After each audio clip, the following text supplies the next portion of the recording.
Welcome to the Robaer Report. Welcome back to the Robaer Report. I am Robaer Washington, your host for today. I definitely enjoy being with you all. I missed last week, and I may have missed a few weeks before that. So I think this calendar year I've lost 3 sessions. I'm talking like I'm in therapy. We'll get to that. I missed 3 Mondays. I believe I missed 3 Mondays this calendar year. So between January and early part of the third part of October, which I think is pretty terrible, but pretty good.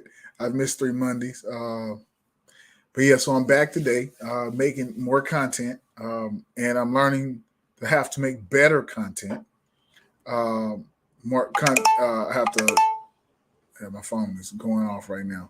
I have to learn to develop my descriptions so that when the content pops up, a viewer will know exactly what they're viewing. Got to get my costume together. I usually try to wear a collar shirt, most of the times a suit, a jacket, a tie, and a shirt, collar shirt. So get that back together. But I was going to make this brief today. Welcome back to the Robaer Report, where we discuss individuals and their contribution to society. Um, the title of this stream is called Carjacking Update, the Carjacking Follow Up. So there's a lot of stuff that goes on when you are involved in a violent crime such as a carjacking. First, there's peace and serenity prior to the event. Then there's the event.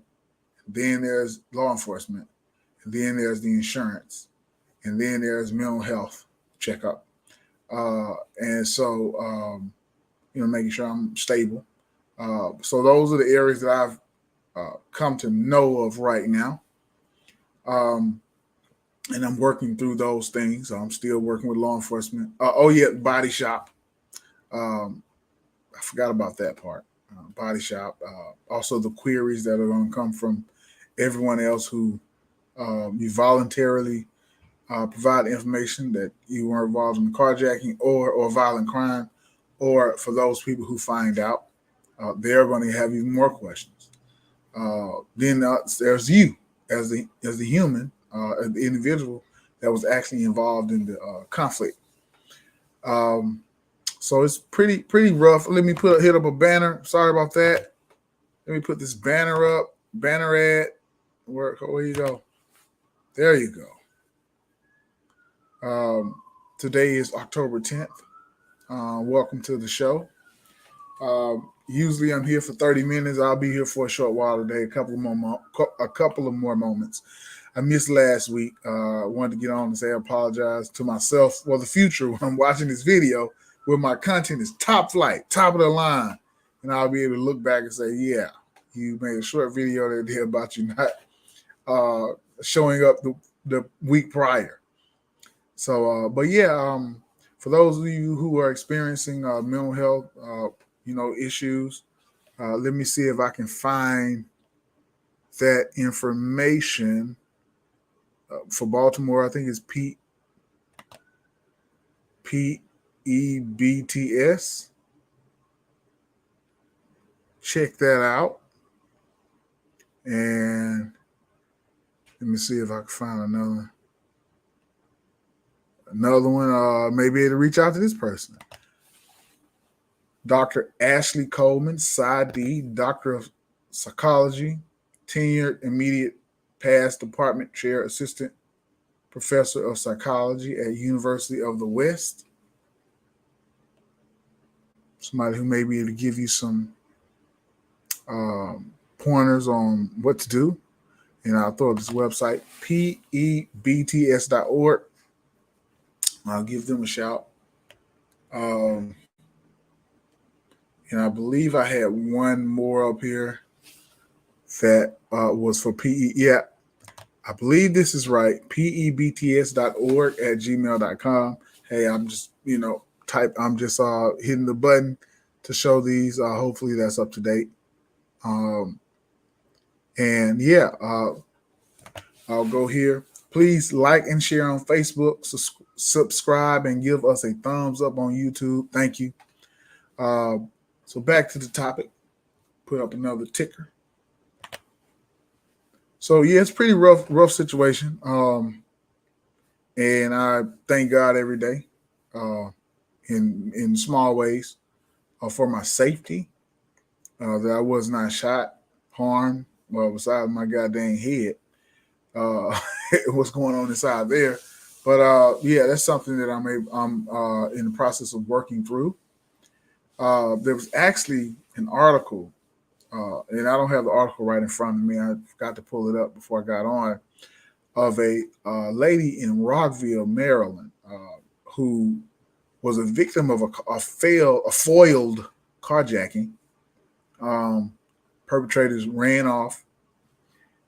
They were subsequently apprehended by law enforcement not far from the scene of the crime. And you know what? They were from Washington D.C. According to the article, they were 14 olds according to the article.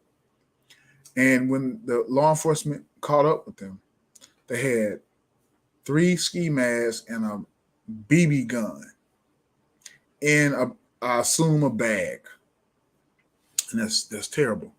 One for the youth, for the image of the youth in society, also for those youth, and then also for those youth parents, then also for the victim, then also for the people who were around the situation.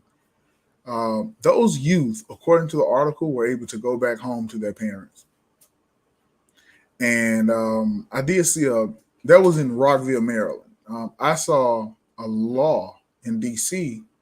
And don't quote me on this. I can go and find the law if there's any question about it. It was easy for me to find. Now I've been looking up some things, and that one right there, this law right here, was put in front of me.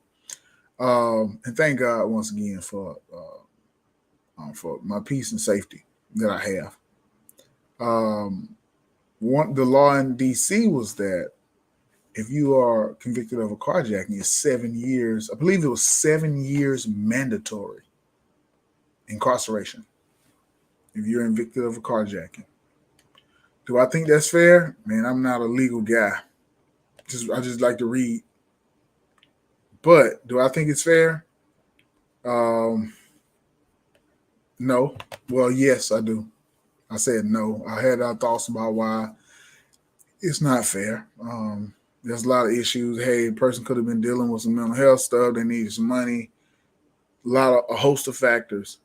But one factor that we know is a problem is that person who had that uh, weapon put to them, not just a physical, not just a stick or a bat or a fist.